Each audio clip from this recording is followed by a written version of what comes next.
बिस्मिल्लाहिर्रहमानिर्रहीम। अस्सलाम वालेकुम। मेरा नाम शबाना है और मैं आपको किचन स्किल्स में खुश आमदीद कहती हूँ। आज मैं आपके साथ अनार के जूस की रेसिपी शेयर करूँगी। ये जूस बहुत ही हेल्दी है उन लोगों के लिए जिनको भूख नहीं लगती, और ख़ास तौर पर उन लोगों के लिए जिनको खून की कमी है। बहुत बेस्ट है। अनार के जूस के लिए लिया मैंने 1 किलो अनार है, हाफ़ टी स्पून काला नमक है, 1 टीस्पून सफ़ेद नमक है, 3 टेबलस्पून चीनी है, तकरीबन 1.5 गिलास ठंडे पानी का है। सबसे पहले मैं अनार में से दाने निकाल लूँगी। अनार के दाने मैंने निकाल लिए। हम तमाम चीज़ों को ब्लेंड करते हैं।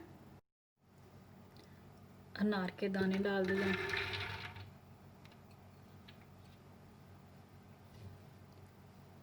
काला नमक, सफ़ेद नमक, चीनी,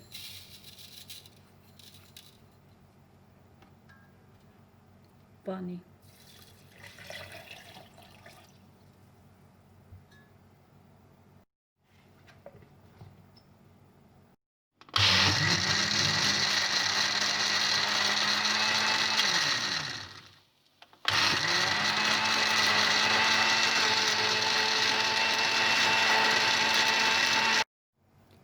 अनार का जूस तैयार हो चुका है। अब मैं इसको एक छन्नी से छान लूँगी ताकि बीज अलग हो जाए।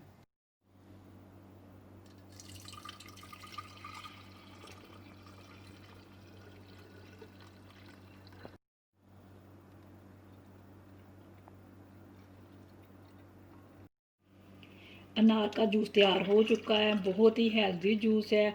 आप इस रेसिपी को ज़रूर ट्राई कीजिएगा। अगर आपको मेरी वीडियो पसंद आई है तो इसको लाइक, शेयर और मेरे चैनल को सब्सक्राइब कीजिएगा। मेरी वीडियो को लाइक करने का बहुत शुक्रिया। अल्लाह ताला की ज़ात आपको ढेरों खुशियाँ दे। आमीन सुम्मा आमीन। अल्लाह हाफिज़।